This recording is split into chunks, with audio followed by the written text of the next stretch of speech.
We provide you the platform to turn your dreams into reality. Give wings to your aspirations with KR Mangalam University. क्या इस साल बैसाखी 13 अप्रैल को है या 14 अप्रैल को? क्यों हर बार इस त्योहार की तारीख को लेकर भ्रम बना रहता है? और क्या आप जानते हैं कि सही दिन पर किए गए छोटे छोटे काम आपके जीवन में सकारात्मक बदलाव ला सकते हैं? अगर आपके मन में भी यही सवाल है तो ये पूरी जानकारी आपके लिए बेहद खास है। बैसाखी का पर्व हर साल मेष संक्रांति के दिन मनाया जाता है। ये वही समय होता है जब सूर्य अपनी राशि बदलकर मेष में प्रवेश करते हैं। ज्योतिष शास्त्र में इसे बेहद शुभ माना जाता है क्योंकि ये एक नई शुरुआत का संकेत देता है। साल 2026 में बैसाखी 14 अप्रैल यानी मंगलवार के दिन मनाई जाएगी। इस दिन सुबह 9:38 पर सूर्य मेष राशि में प्रवेश करेंगे, इसलिए ये तिथि इस पर्व के लिए मान्य मानी जाएगी। बैसाखी केवल एक धार्मिक त्योहार नहीं बल्कि ये प्रकृति, मेहनत और विश्वास का उत्सव भी है। इस समय तक खेतों में रबी की फसल पककर तैयार हो जाती है। किसान अपनी मेहनत का फल देखकर भगवान का आभार व्यक्त करते हैं और खुशी के साथ इस दिन को मनाते हैं। गांव में ढोल नगाड़े की आवाज़, भांगड़ा और गिद्दा जैसे पारंपरिक नृत्य इस पर्व की रौनक को और बढ़ा देते हैं। धार्मिक दृष्टि से भी बैसाखी का बहुत महत्व है।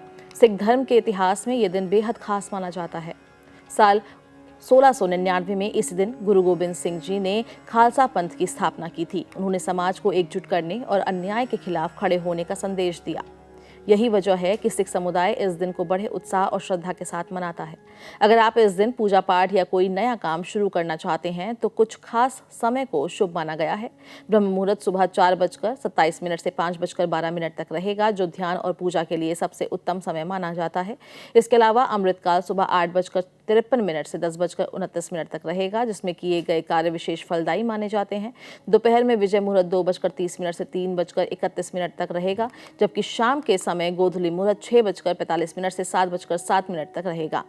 इन समय में पूजा या शुभ कार्य करना जीवन में सकारात्मक परिणाम ला सकता है। बैसाखी के दिन कुछ सरल और सकारात्मक कार्य करने से भी जीवन में खुशहाली लाई जा सकती है। सुबह जल्दी उठकर स्नान करें, साफ कपड़े पहनें, इस दिन की शुरुआत को पवित्र बनाता है। इसके बाद घर में या मंदिर में भगवान की पूजा करनी चाहिए, जरूरतमंदों को दान देना चाहिए।